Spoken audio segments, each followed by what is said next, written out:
eu sou a professora Maria Dirce Ribeiro Gontijo, meu apelido é Didi, sou professora de História da Rede Estadual de Educação de Minas Gerais. Estive com você, né, numa aula anterior, falando dos povos pré-históricos. A gente vai dar continuidade aqui hoje, né, nessa aula, com o tema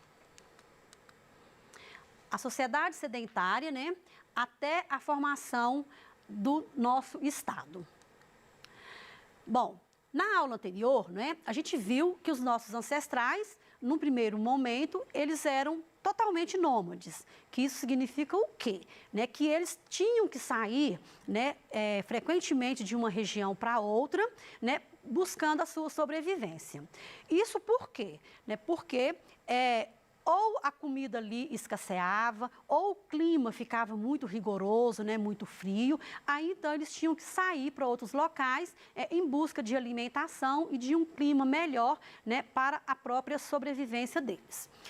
Aí, logo depois, né, eles tornaram-se sedentários com a grande revolução que a gente teve, que foi a Revolução Agrícola. Ou seja, lá no período neolítico, eles descobrem, né, que se plantasse, dava.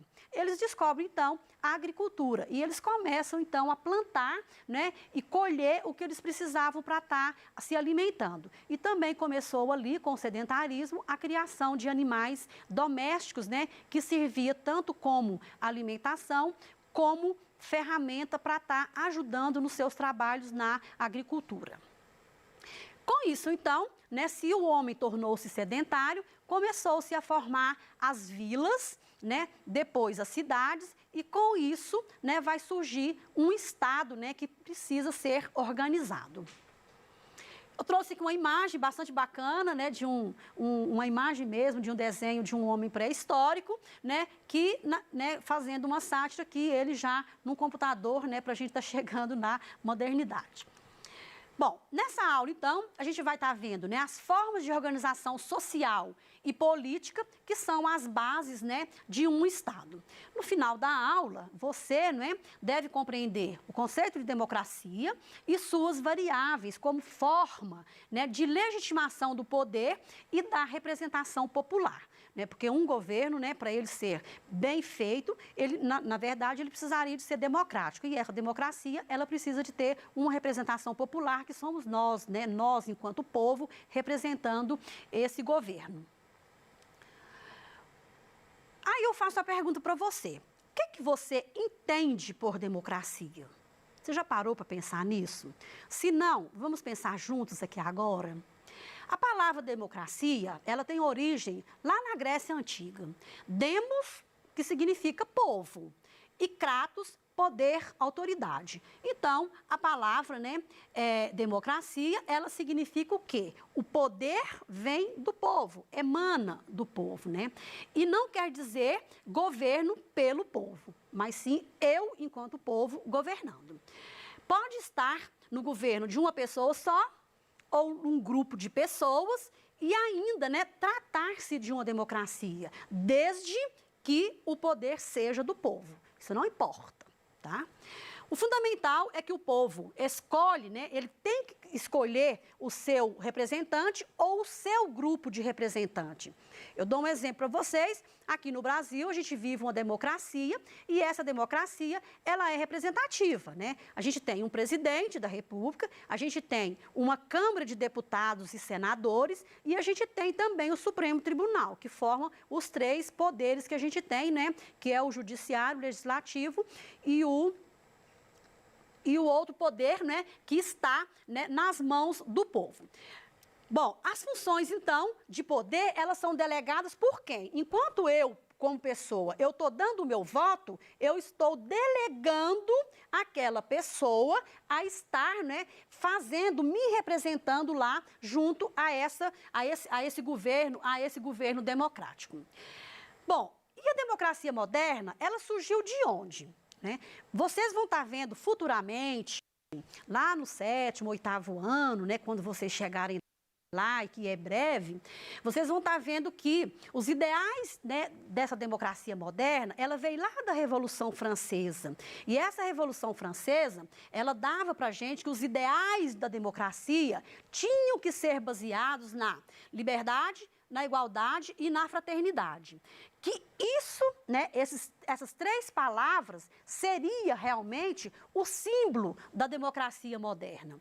Aí eu trouxe aqui, né, uma gravura, né, mostrando aqui, uma imagem, na verdade, lá da Revolução, né, das Revoluções Inglesas, que foi baseadas todas, né, que trouxe essas revoluções inglesas, elas foram trazendo ideias para que acontecesse a Revolução Francesa com esses três ideais de democracia, né, de fato. Quais que são, então, os princípios dessa democracia moderna, né, e que a gente tenta, pelo menos, viver isso no nosso dia a dia, né, com a nossa Constituição? Todas as pessoas, né, elas nascem livres e precisam continuar livres e iguais, não importando a sua origem, a sua classe social, a sua cor, a sua religião. Hoje, no Brasil, por exemplo, nós somos um país laico, né? Isso significa o quê?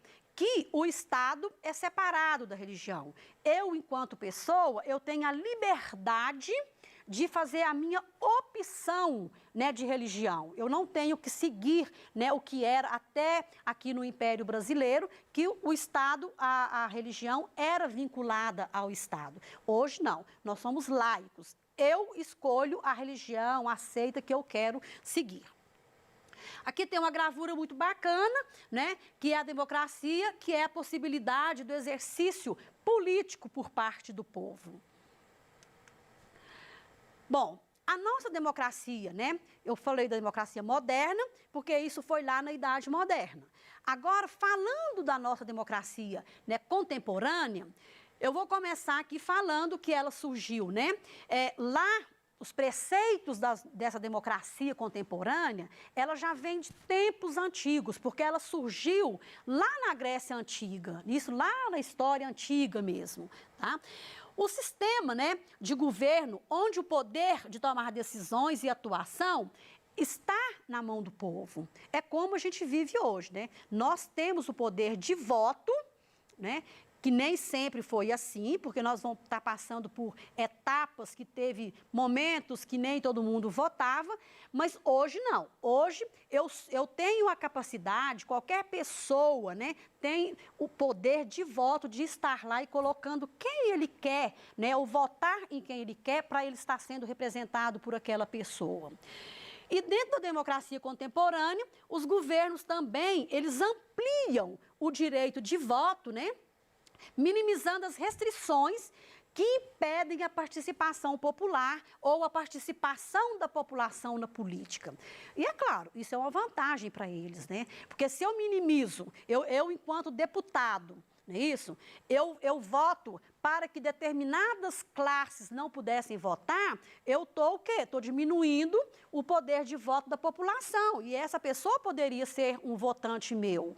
Tá certo? Então, o que os políticos, então, os governos, né, eles, na ideia deles, todo mundo precisa de votar, e que é a democracia moderna mesmo, porque todo mundo votando, está todo mundo participando. E a gente sabe que aqui no Brasil, né, é uma democracia que muito, né, até interessante, a forma de votação, né, a forma das nossas urnas, e que as pessoas acima de 16 anos têm, né, pleno e total direito de estar participando das políticas.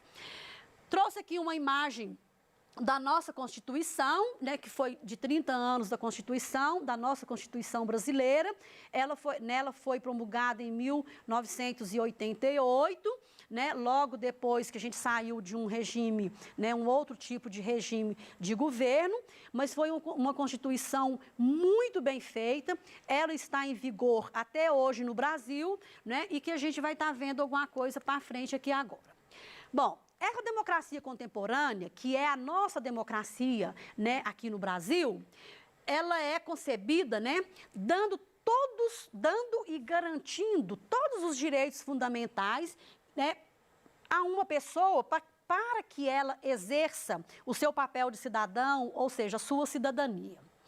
Dentro dos direitos civis, né, as pessoas precisam de ter liberdade de expressão, de imprensa, de associação e de proteção contra a prisão arbitrária.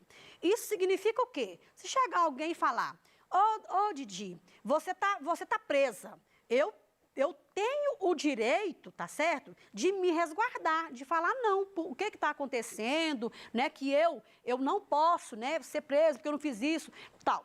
Eu tenho o direito de estar me defendendo. E é como também a liberdade de expressão, né? Eu tenho o direito de falar as coisas que eu preciso de falar, desde que também, claro, que eu tenho que respeitar, né, o que eu não posso falar, ou que eu vou magoar alguma pessoa, ou eu vou estar, né, magoando alguma coisa de Estado e assim por diante.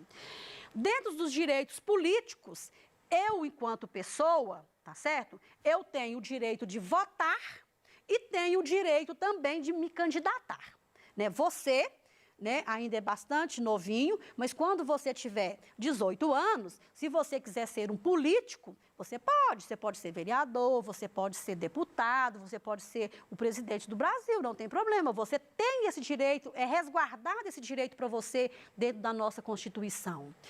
E os direitos sociais, que são resguardados pela Constituição no nosso mundo contemporâneo?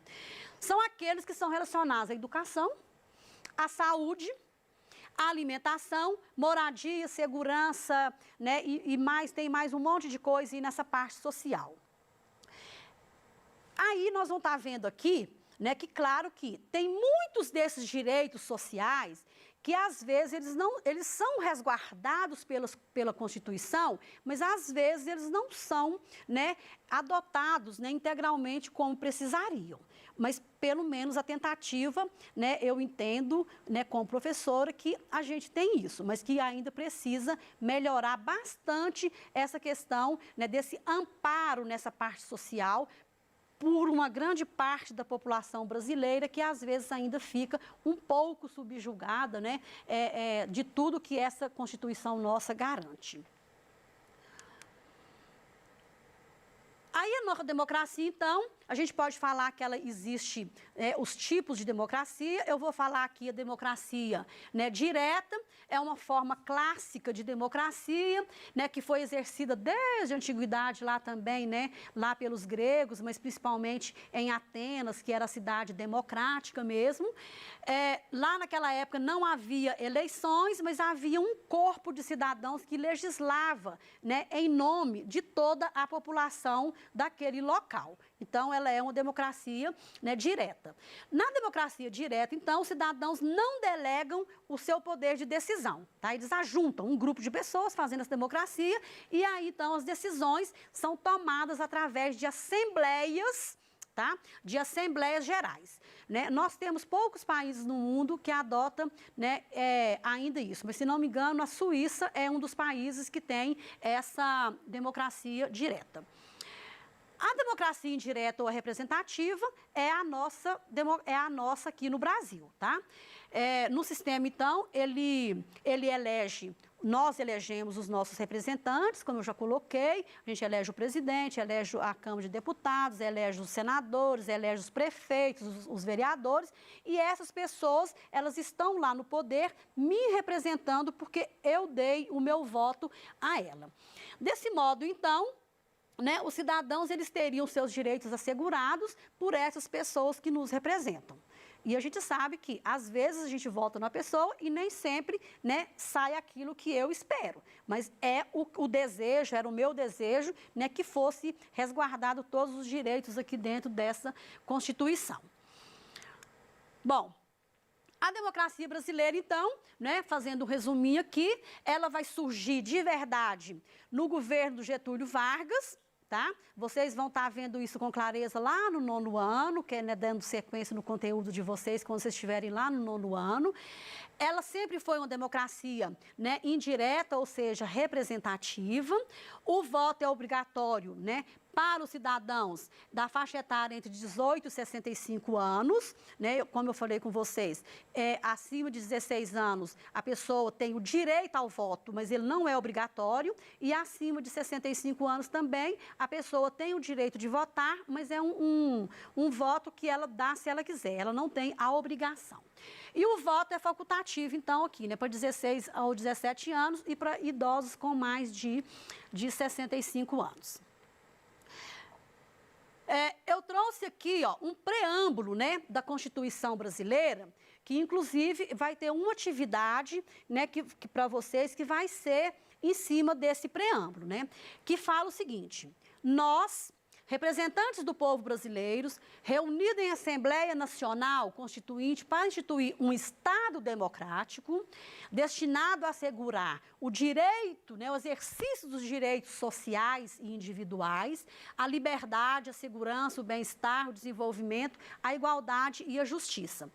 Isso, então, seria valores supremos, tá certo? Para essa sociedade fraterna, né, e pluralista, sem preconceito, fundada na harmonia social e comprometida com a ordem interna e internacional.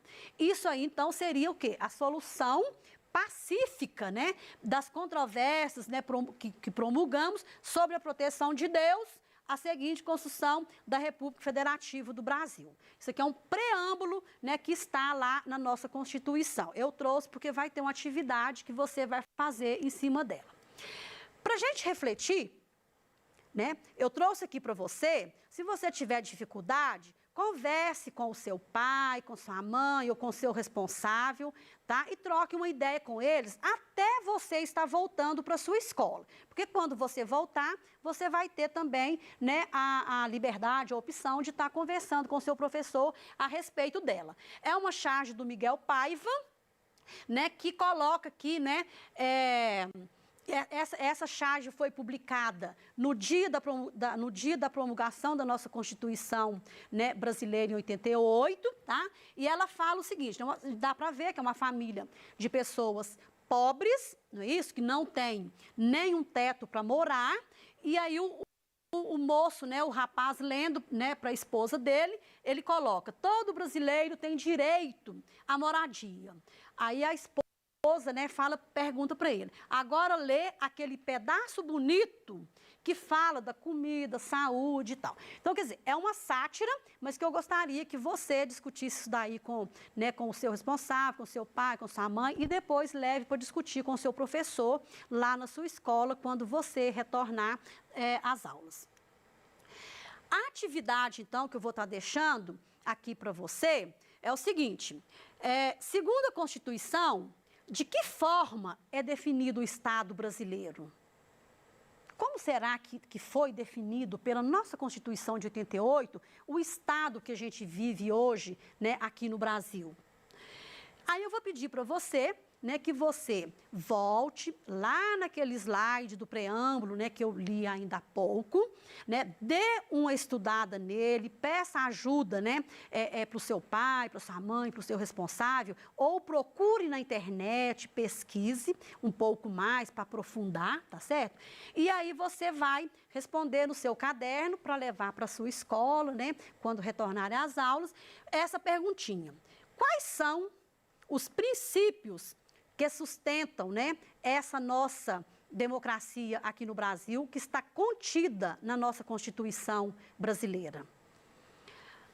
Aí eu trouxe ali uma imagem bem representativa, né, de quando a nossa Constituição fez 30 anos, né, que a Constituição foi feita para ser respeitada, ela precisa ser respeitada e ser respeitada, que também é uma sátira que dá uma discussão legal lá com o seu professor e os seus colegas quando você retornar para suas aulas. Eu trouxe uma solução aqui para você, tá? Mas eu não vou estar discutindo aqui agora, aí você, né, depois que estudar o preâmbulo, pode vir nesse slide e ver se você concorda comigo que eu coloquei, se o que eu coloquei aqui, né, está, né, de encontro com o que você respondeu no seu caderno. A nossa aula está chegando no fim. Eu espero que, né, em breve a gente encontre novamente, dando sequência aqui, realmente agora, como que esse Estado Nacional, dentro dessa democracia, né, vai sobreviver e vai, né, levar adiante as ideias de democracia que nós temos, seguindo lá o nosso currículo referência de Minas Gerais, tá certo? Mas, enquanto isso, eu peço para você, né, continue em casa, fique em casa, porque nesse momento é a melhor forma, né, da gente ajudar, a gente ajudar e a nos ajudar a sair dessa pandemia do coronavírus. No mais, um abração enorme em cada um, né, para você.